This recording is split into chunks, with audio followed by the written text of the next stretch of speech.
बिस्मिल्लाहिर्रहमानिर्रहीम। इय्याका नअबुदु व इय्याका नस्तईन। रब्बि इश्रह ली सदरी व यस्सिर ली अमरी वाहलुल उक़दतम मिन लिसानी यफ़क़हू क़ौली। सदक़ल्लाहुल अज़ीम। अस्सलाम वालेकुम। MTL टीवी के साथ मैं हूँ MTL। पाकिस्तान में खबरें, तबसरे और तज्ज़ियों के इस चैनल में हम आपसे बहुत सी गुफ्तगू, हम उन एस्पेक्ट्स पर गुफ्तगू करते हैं जिस पर अमूमन डिस्कस नहीं किया जाता। आज जो अहम तरीन समात थी, अहम तरीन वाक़या था, वो जजेस के खतूत का केस, जो 6 जजेस के खत खुद पर एक अज़ख़ुद नोटिस लिया गया सुप्रीम कोर्ट की तरफ से। उसमें आज चीफ जस्टिस की सरबराही में उसकी समात हुई। आज एक मुश्किल दिन था, इस लिहाज से मुश्किल दिन था हुकूमत के लिए खुसूसन कि अटॉर्नी जनरल तो बार बार बोल्ड होते रहे। आज जो चीफ जस्टिस के रिमार्क्स थे, जजेस के रिमार्क्स थे, उसमें जो सवालात किए गए अटॉर्नी जनरल से, उनमें एक सवाल जो सबसे अहम था कि ये बताइए कि इंटेलिजेंस इदारे किसके तहत काम करते हैं, किसके अंडर काम। तो वजीर आजम, यानी वजीर आजम, हुकूमत का मतलब वजीर आजम और काबीना। अगर कोई इदारा मुदाखलत कर रहा है तो इसका मतलब ये है कि उसमें हुकूमत और काबीना पूरी मौजूद है, वजीर आजम और काबीना पूरी, उसकी रजामंदी। फिर जो सवालात आए कि वो जो इदारे हैं, इंटेलिजेंस इदारे, किस कानून के तहत काम कर रहे हैं।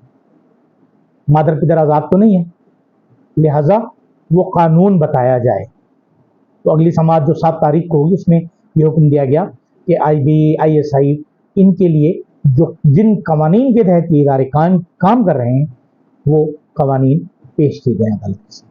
चीफ जस्टिस हालांकि इस पूरी समात के दौरान उन्होंने कोशिश की कि मोतदिल रवैया रखा जाए, और बल्कि मोतदिल तो नहीं कह सकते हम इसे, ये कि उस पर मट्टी डाली जाए, इसी तरीके से इससे हम सेफ एग्जिट निकाल लें।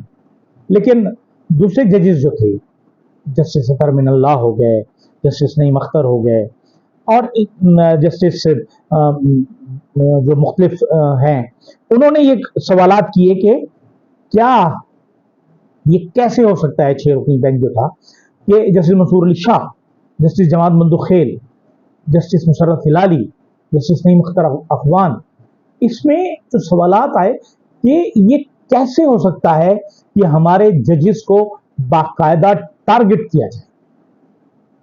आज ये भी बात हुई कि 2 जजेस को बाकायदा टारगेट किया, और मेरा तो मैं कल भी ये कह चुका हूं और परसों भी अपने प्रोग्राम में ये कह चुका हूं कि इस वक्त जस्टिस बाबर सत्तार को टारगेट किया जा रहा है। मैं तो दुआ करता हूं अल्लाह उनकी जिंदगी की हिफाजत करे, उनके खिलाफ रेफरेंस आ जाएगा। कल मैंने बात की थी कि मियां दाऊद टाइप के दलाल किस्म के वकील जो हैं वो आएंगे और वो रेफरेंस पेश करेंगे, जिससे मुतनाज़ा बनाने की कोशिश की जा रही है जस्टिस बाबर सत्तार को।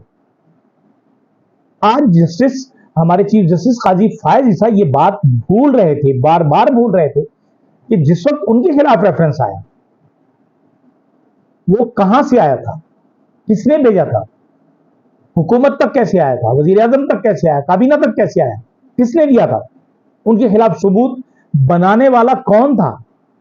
यकीनन यही एजेंसियां थी, और ये एक बात काजी फायज ईसा बहुत अच्छे तरीके से जानते, लेकिन आज वो इस मामले में कुछ नरम रवैया रखे। आज वाला जो था, उसमें अटॉर्नी जनरल जो थे, उनके दलाइल जो थे वो मंसूर अवान साहब के बहुत ही जारी थे, लेकिन वो बहुत डिफेंसिव थे। जस्टिस याया की समात से माजरत को आसान न समझा, ये सवाल किया, ये कहा अपना चीफ जस्टिस ने, उन्होंने कहा कि आइंदा आगाज से जो अगली समात है उससे पहले कुछ चीजों की वजाहत करना चाहता हूं। उन्होंने कहा कि सुप्रीम कोर्ट की कमेटी ने आर्टिकल 184(3) के तहत समात का फैसला किया है। कमेटी ने फैसला किया है कि जो जजेस इस्लामाबाद में दस्तयाब हैं सबको बुला लिया जाए। इस मामले पर समात के लिए जजेस को मुंतखब नहीं किया गया। जस्टिस याया अफरीदी ने खुद को बेंच से अलग किया, इस पर उन्होंने अपना हुक्मनामा भी जारी किया। उस पर आगे एक और चीफ जस्टिस साहब ने कहा, जजेस का हुक्मनामा चीखता है कि कितनी मुदाखलत हुई। ये इतनी बड़ी बात है कि अगर उन्होंने कहा कि अगर मैं रोक ना सका इस मुदाखलत को तो फिर मुझे घर चले जाना चाहिए। फिर 7 तारीख की तारीख मिली और जितने फरीक थे उनसे कहा गया कि ये काम किया जाए, उन्हें कुछ मदद की जाए, अदालत की, अदलिया की मदद की जाए। चीफ जस्टिस साहब ने, चीफ जस्टिस काजी फायद ईसा ने एतजाज अहसन साहब को अदालती मुआविन भी बनाया, जिन्होंने ये बताया कि इस वक्त जो जस्टिस बाबर सत्तार को टारगेट किया जा रहा है उसका बुनियादी मकसद ही यही है। फिर जस्टिस बाबर सत्तार ने आज जो एक समाअत की इस्लामाबाद हाई कोर्ट में, जिसमें कल मैंने गुफ्तगू की थी कि जी उस पर उनके खिलाफ उन्होंने, आज तो नहीं कल की, उन्होंने कि जी उन पर इल्ज़ाम लगाया गया कि आप जो हैं ये छोड़ दें, अदालत छोड़ दें, ये समाअत छोड़ दें, जिस पर उन्होंने कहा नहीं मैं नहीं छोड़ दूँ।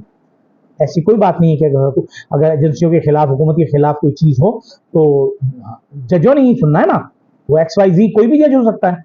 ये क्या बात हुई कि आप कहेंगे कि हम नहीं करेंगे। फिर आज एक और छोटा सा केस था, वैसे बाहर तो छोटा सा केस है लेकिन बहुत बड़ा केस है, जिसमें हमारे एक बहुत ही बड़े गैरतमंद सरकारी अफसर हैं और उन्होंने अपनी बीवी को तलाक दी और तलाक के कई वर्षों, 6 वर्षों के बाद उन्हें इद्दत याद आ गई जनाब खावर मानी का। उन्होंने बयान अपना स्टेटमेंट दिया, उन्होंने कल अदालत से इस्तदा की शाहरुख अर्जुमन साहब से कि आप ये केस ना सुने, क्योंकि हमें आप पर एतमाद नहीं है और जो इशारे मिल रहे हैं उसमें आप इमरान खान और बुशरा बीवी को बाइज्जत बरी कर देंगे या बरी कर देंगे, उनके हक में फैसला कर देंगे।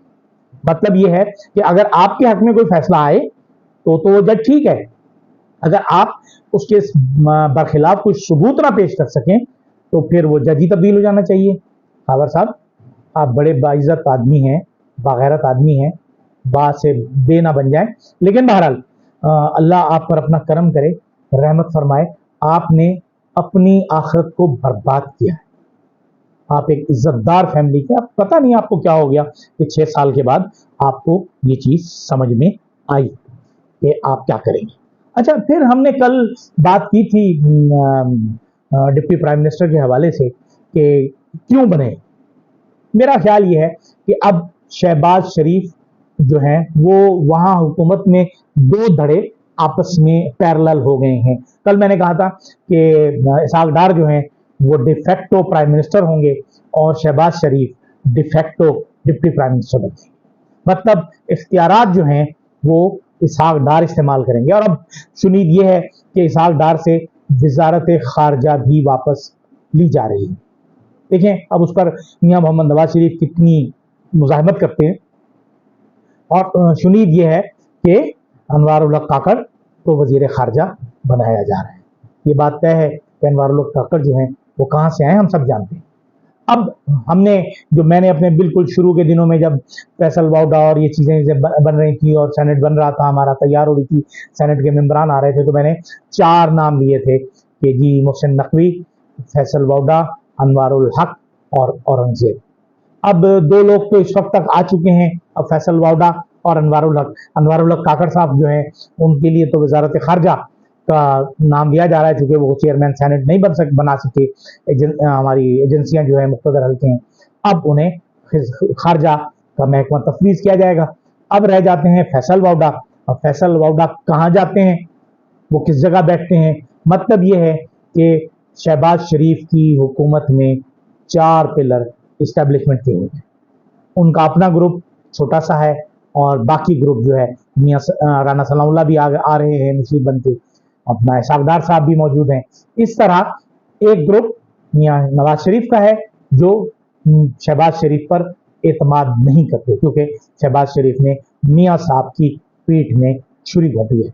और दूसरी तरफ शहबाज शरीफ के इस्टेब्लिशमेंट के 4-5 लोग हैं जो मेन कीज पे हैं, वजारत खारजा हो गई, वजारत दाखिला हो गई, पाकिस्तान क्रिकेट बोर्ड हो गया, और उसके बाद क्या क्या देते हैं वो देखी जाएगी उन्हें क्या मिलता है।